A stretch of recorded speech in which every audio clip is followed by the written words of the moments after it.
ನೀರಿಗೆ calcium oxide ಪುಡಿಯನ್ನು ಬೆರೆಸಿದಾಗ ಒಂದು ಹಾಲಿನ ಬಣ್ಣದ ಮಿಲ್ಕಿ ಸೊಲ್ಯೂಷನ್ ತಯಾರಾಗ್ತದೆ. ಈಗ ಹಾಲಿನ ಬಣ್ಣದ ಮಿಲ್ಕಿ ಸೊಲ್ಯೂಷನ್ ಅನ್ನ ನಾವು ಸ್ವಲ್ಪ ಹೊತ್ತು ಏನು ಮಾಡೋಣ್ರಿ, ಇಡೋಣ.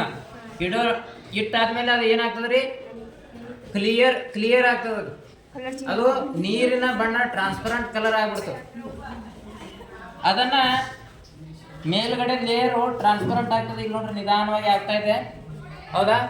ಇಲ್ಲಿ ನೋಡ್ರಿ, ಕೆಳಗಡೆ ಪ್ರಿಸಿಪ್ಟೇಟ್ ಕೂತ್ಕೋತು, ಮೇಲೆ ನೀರಿನಂತದ ನೋಡ್ರಿ, ಹೌದಿಲ್ರಿ? ಒಂದೆರಡು ನಿಮಿಷ ಇಲ್ಲಿ ಮೇಲಿರೋ ಒಂದು ಕ್ಲಿಯರ್ ಸೊಲ್ಯೂಷನ್ ಅನ್ನ ತಗೊಳ್ಳೋಣ. ಟ್ರಾನ್ಸ್ಪರೆಂಟ್ ಆಗಿದೆ ಇದು, ಹೌದಾ? ನೀರಿನ ತರ ಇದೆ. ಅದನ್ನ ತಗೊಂಡು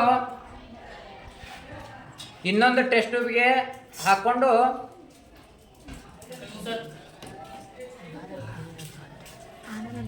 ಇದು ಹೆಂಗದ್ರಿ, ನೀರಿನ ತರ ಅದ, ಟ್ರಾನ್ಸ್ಪರೆಂಟ್ ಅದ, ಹೌದಾ?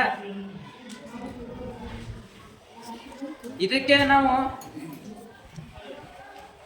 ಏನ್ ಮಾಡೋಣ್ರಿ, ಇದಕ್ಕೆ ನಾವು ಬಾಯಿಯಿಂದ ಇಂಗಾಲದ ಡೈಆಕ್ಸೈಡ್ ಅನ್ನ ಊದಿದಾಗ ಏನಾಗ್ತದೆ ನೋಡೋಣ.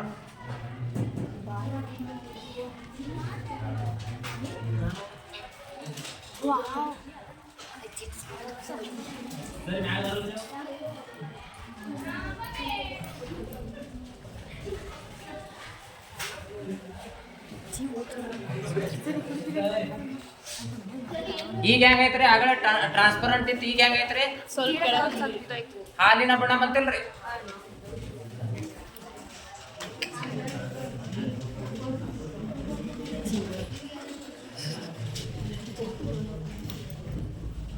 ಈಗ ನೋಡ್ರಿ, ಮಿಲ್ಕಿ ಸೊಲ್ಯೂಷನ್ ಆಗಿ ಕನ್ವರ್ಟ್ ಆಯ್ತ್ರಿ, ಹೌದಾ?